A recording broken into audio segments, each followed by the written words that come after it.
welcome back to my channel. If this is your first time here, then this series is about estrangement and toxic family relationships and all things childhood trauma, you know, the fun stuff.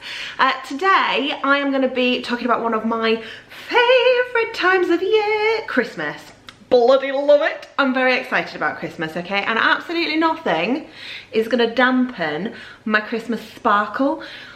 However, at Christmas time and around the holiday season, everybody suddenly seems to think that they are Olivia Pope and that they can be up in your business fixing shit.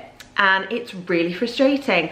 What I find when I speak to people is they've had the same experience as me. At Christmas time, there's extra guilt piled on you if you're estranged from a family member or you don't have very much contact with them. There is constant comments, and you know that person that you maybe don't see very often, who you might bump into at Christmas. Oh, hello, Merry Christmas. They suddenly seem to think that they are your therapist and that they can come up and be like, hi, Merry Christmas, it's so lovely to see you. Have you spoken to your mum yet? You know it's Christmas. Like, no, I missed it, Sharon. I didn't hear Mariah loud enough. It's really frustrating, and it's so common at this time of year, and I think a lot of the time people mean well. What I also find is that it's really prevalent if you go to family or family friend events where perhaps the person that you're estranged from won't be, but perhaps your other family members will be. And what I hear from people all the time, because I don't have much by way of extended family, I might get this from family friends or from people who know my mum and feel that that means they can come and ask me why we don't have contact. But what I find the most when I speak to people is that they will maybe, I don't know, go to a brother's for Christmas dinner a few days before Christmas, and they're, you know, just to see each other, spend a bit of time together over the holiday, and there'll be some kind of intervention where this person wants to sit down and talk to you. And it's really frustrating, and it's so much more prevalent at this time of year. And the more that I talk to people about estrangement and about low contact relationships with families or toxic family members, the more people will say to me, I'm dreading Christmas. And it shouldn't be that way. We absolutely shouldn't be made to dread what is one of the best times of the year for enjoying ourselves and getting to see people that we haven't seen for ages. And that shouldn't become something that we worry about or have anxiety about. So today I am going to give you a few ways to handle people's comments. And to be fair to you, this could probably work for any topic of conversation that you don't want to discuss. It doesn't necessarily have to be toxic family members or estrangement. It could probably work for anything. I use it all the time. But I think from an estrangement and a toxic family point of view, I am looking at those occasions when you don't want to cause a scene, or you don't want to just tell the person that's come up to you and got all in your business to fuck off. Because that is an option. That is an option, my friends, and an option that you should consider upon occasion, because sometimes people just need to be told, this is none of your business. Off you trot. But if you don't want to do that, say you are at a family gathering and you don't speak to your dad perhaps, and he's not there, but his sister is there and she comes over and she wants to engage in this discussion. However that may look, it might be that at that time you want to deflect the questions and you just don't want to be the person that is seen to be in the wrong or causing a scene. So here are a few of my tips on how to deal with these situations, and I hope it alleviates some of your anxiety around the Christmas period, because, you know, it sucks to feel anxious about any of that around Christmas, and it's not what your focus should be on. Okay, so first tip is great if you're kind of blindsided by the comment. Somebody's just gone straight in, straight for the jugular, basically. Whatever it is that they are asking. And again, this can be applied to so many things. It doesn't have to be about estrangement or toxic families. But I find that that person who I might have just bumped into in the supermarket, or a great example of this was when I'd gone to pick up a takeaway, and the woman who was working behind the desk used to work with my mum, and it would be, hiya Harriet, how are you? Have you spoken to your mum yet? Straight in there, no preamble, no anything, just straight in.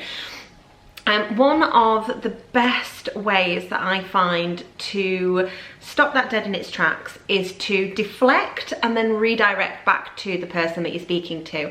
So quite often it leads really naturally, because one of the first things that we always say to people is, hiya, how are you? So if you've not got to that stage yet because they've just jumped straight in, I would say, hi, oh no, I haven't spoken to her yet, but I hope she's well. Anyway, tell me what's new with you. It's a great way to stop the conversation dead. You're not being rude, you're just deflecting away from it. But then equally, by redirecting with a question back to the person, very few people will ignore a question directly, because socially it's rude. We would consider it rude. If you said to somebody, oh, how are the kids? What have you been doing at work? And they completely ignored that and went, well, I think you should call her. That's really aggressive of them, at which point it would be necessary for you to move forward into a protective mode.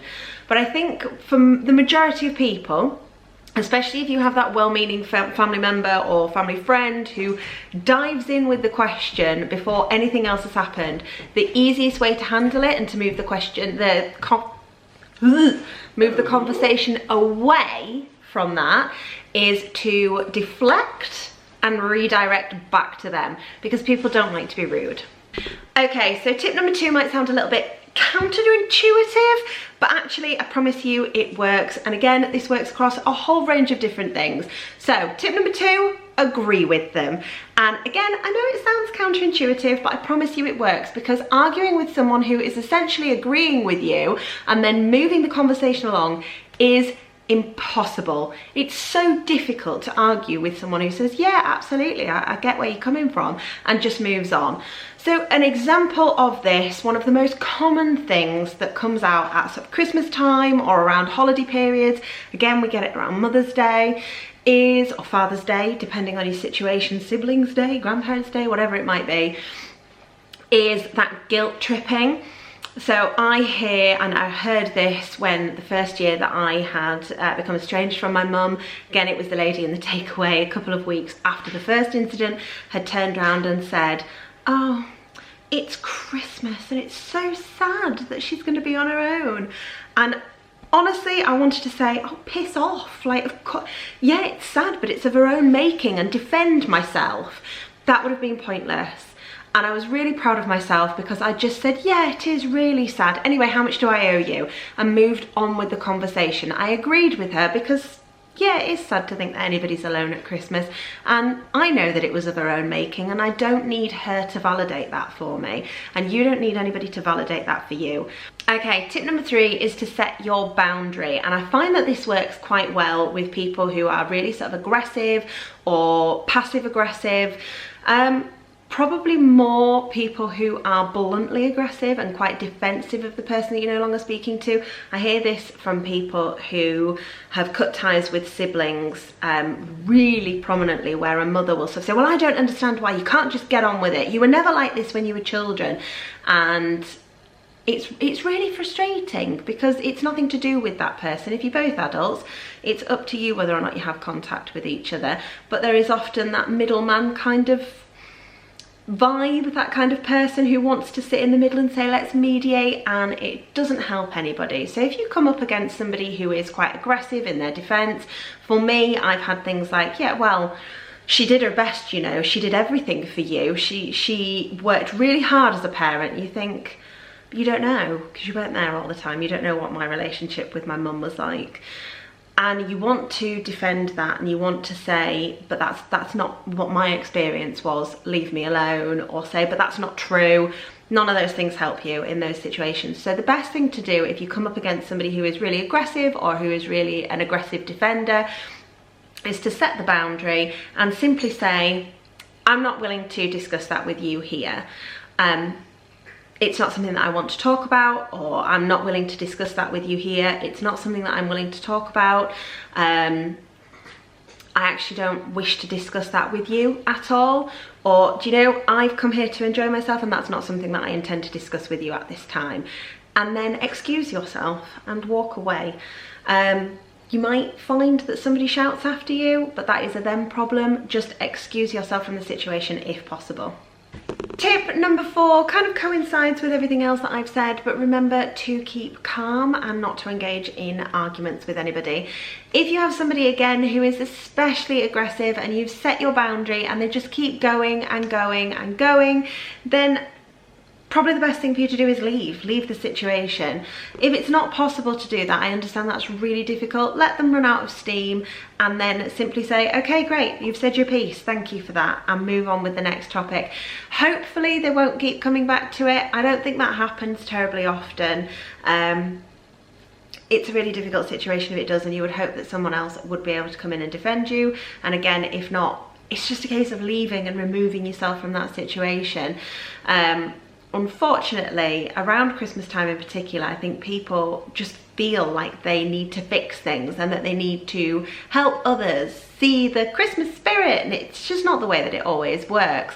So remembering to keep calm and not engage in any arguments is tip number 4. Tip number 5 is really only useful if you have, if it's a bit of a family gathering. It's not great for those moments when you just bump into somebody randomly. But if you know that you are going to a family gathering where you know that comments will or might be made, you can't be 100% sure, but you're pretty sure that comments will be made or that questions will be asked, and you're really anxious about it, really nervous, then speaking to someone beforehand about your anxiety, whether it's somebody who you know is going to be there, whether it's the host or just a friendly face that is there, or whether you're going as a couple or with a friend as a +1, however you are going to navigate it, having somebody who you are mentally aware of as in your corner is really helpful to alleviate some of the anxiety around it and to lift your expectations, I guess, because it's such an isolating and lonely thing to go through, estrangement. I think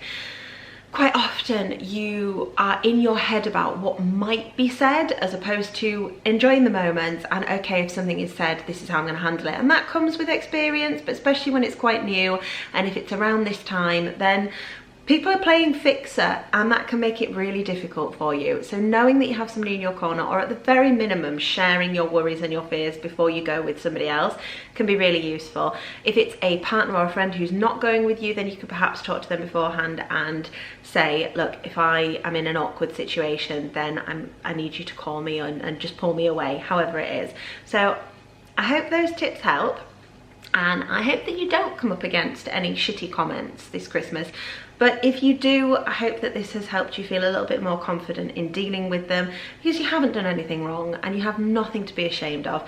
I hope that this content is showing people that estrangement and toxic family situations are so much more common than we are given to think about. We're taught that they're, you know, just a one-off, or that it's a bit weird and it doesn't happen. It's not all, and it's so common.